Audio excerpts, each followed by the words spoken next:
இதைவிட பாக்கியம் இந்த உலகத்தில் இந்த பிறவியில் நமக்கு வேறு எதுவுமே தேவையில்லை. பல்லாயிரம் ஆண்டுகளாக பல நூறு ஆண்டுகளாக நமக்கும் நமது முன்னோர்களுக்கும் அருள்பாலித்துக் கொண்டிருக்கிறான் எம்பெருமான் ஈசன். உண்மைதானே? நமக்கு மட்டுமின்றி பல தலைமுறைகளாக சுமார் 2000 வருடங்களாக நமது விடாலேஸ்வரர் இந்த விடாலத்திலே இருந்து நமக்கெல்லாம் அருள்பாலித்துக் கொண்டிருக்கிறார். இதைவிட பாக்கியம் நமக்கு வேறு எதுவுமே தேவையில்லை. ஆகையால் கண்டிப்பாக எதிர்மை ஹிந்து சொந்தங்களே, ஆலயத்தில் வந்து தினசரி நான் இறை வழிபாடு செய்ய வேண்டும்.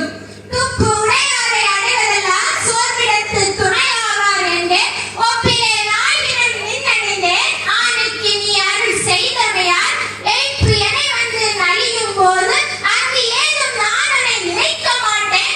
அப்போதைக்கு இப்போதை சொல்லி வைத்தேன், அரங்கத்து அரங்கத்து வாழ் நகர் உள்ளானே. அருமையான பாடல்.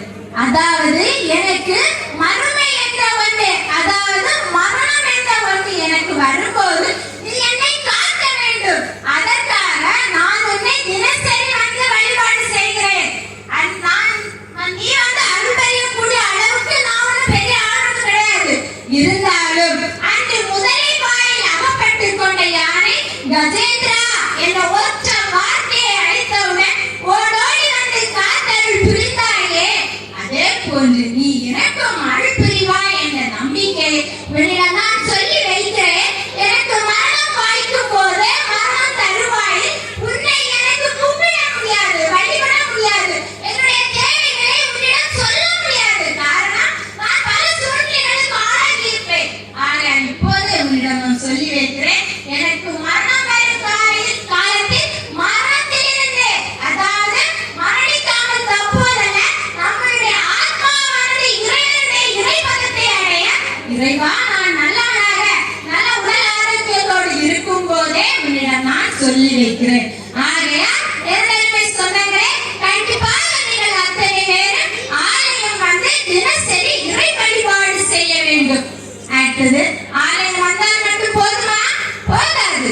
ஆலயம் வந்து ஊர் கதைகளையோ உலக கதைகளையோ சீரியல் கதைகளையோ பேசி ஆலயம் வந்த பயன் எதுவுமே நமக்கு கிடைக்காது. உண்மைதானே? No use. கோயில வந்துட்டு நாம இறைவனை நினைக்காம கோயிலுக்கு வந்துட்டோம் அப்படின்ற ஒரே ஒரு காரணத்துக்காக மட்டும் எந்த பிரயோஜனமும் கிடைக்காது. கண்டிப்பாக நம்ம எல்லாரும் என்ன செய்யணும்? நாம ஜபம். கலியுகத்தில் இறைவனுடைய சிறந்த வழி நாம ஜபம். அந்த நாம ஜபத்தை நீங்கள் செய்து கொண்டிருக்க வேண்டும். சிவாய நம என்று சிந்தித்திருப்போம்.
சொல்லிட்டு விரட்டி விடுறாங்க.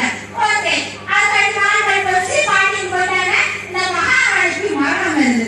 மரணம் வந்தாங்க. போகும்போது நம்ம ஒரு இருப்பாங்க சித்திரகுப்தன் கணக்கு வழக்குகளை எல்லாம் மாத்திட்டு கடைசியா சொல்லுவான், இந்த அம்மாவுக்கு சொர்க்கலோகத்தை போய் ஒருக்கா சுத்தி காட்டுங்க.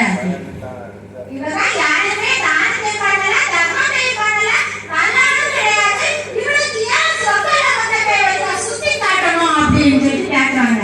அதுக்கு சொல்றான், இவ ஒண்ணும் பண்ணலதான். அந்த பாட்டிய தூக்கி இடிச்சது உலக்கைய தூக்குறால, அந்த உலக்கையில ஒட்டிட்டு இருந்த ஒற்றை அரிசி எதுல விழுந்து பாட்டியோட யாசக பாத்திரத்துல விழுந்துருச்சு.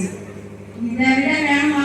அந்த ஒத்த அரிசி அவங்க விழுகல, விதியாசத்தால் உலக்கையில ஒட்டிட்டு இருந்த அரிசி பாட்டியோட யாசக பாத்திரத்துல விழுது. அதுக்காக அவங்களுக்கு கிடைத்த வாய்ப்பு என்ன தெரியுமா? சொர்க்கலோகத்தை சுற்றி காட்ட.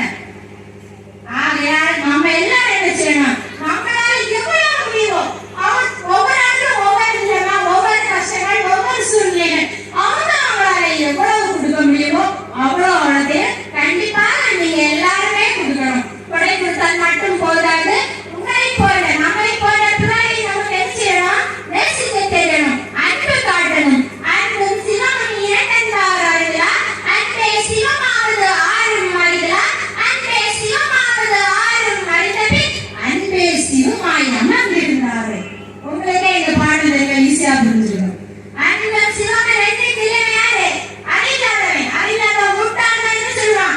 அன்பு வேற, சிவன் வேற, எம்பெருமான் ஈசன் வேற, அன்பு வேறன்னு சொல்லுவான். மூலவளவன் அப்படி சொல்ல மாட்டான். யாரு?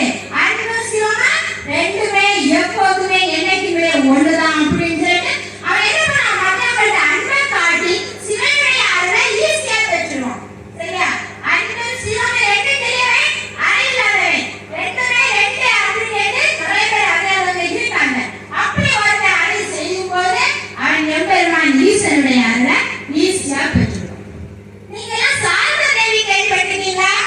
பகவான் ஸ்ரீ ராமகிருஷ்ணன் பத்தினிரத்தை சாரதா தேவி கேள்விப்பட்டிருக்கீங்களா? அவங்க 5 வயசு பிள்ளையா இருக்கும்போது அவங்க ஊர்ல ஒரே பசி பட்டினி, அவங்களுக்கு வறுமை பஞ்சம், அந்த நாட்டுல பஞ்சம். அப்ப இவங்க என்ன பண்றாங்க? அவங்க அப்பா வந்து ஓரளவு கொஞ்சம் வசதி வாய்ப்போட இருக்காரு. அவர் அந்த ஊர்லோட மக்களுக்கு எல்லாம் கஞ்சி காய்ச்சி இருக்காரு. இந்த காலத்து மாதிரி அன்னைக்கு அரசு உணவுகள் எல்லாம் கிடையாது. அன்னைக்கு பெரிய சாப்பாடு எல்லாம் கஞ்சி தான். அந்த ஊர் என்ன வச்சிருக்காருன்னா கஞ்சி காய்ச்சி இருக்கிறாரு. அந்த ஊர் மக்கள் பயங்கர பசி அடிக்கிறா, கஞ்சி வந்து பயனளிச்சு. பசி ஒரு வாக்குல, குடிக்கட்டியாம சூடு ஒரு வாக்குல 5 வயசான அன்னை சாரதா தேவி தன்னுடைய வீட்டிற்குள்ளே ஓடி சென்று 2 விசிறிகளை எடுத்துட்டு வந்து தன்னை 2 கைகளால் விசிறி விசிறி விசிறி விசிறி கொடுத்தாங்க.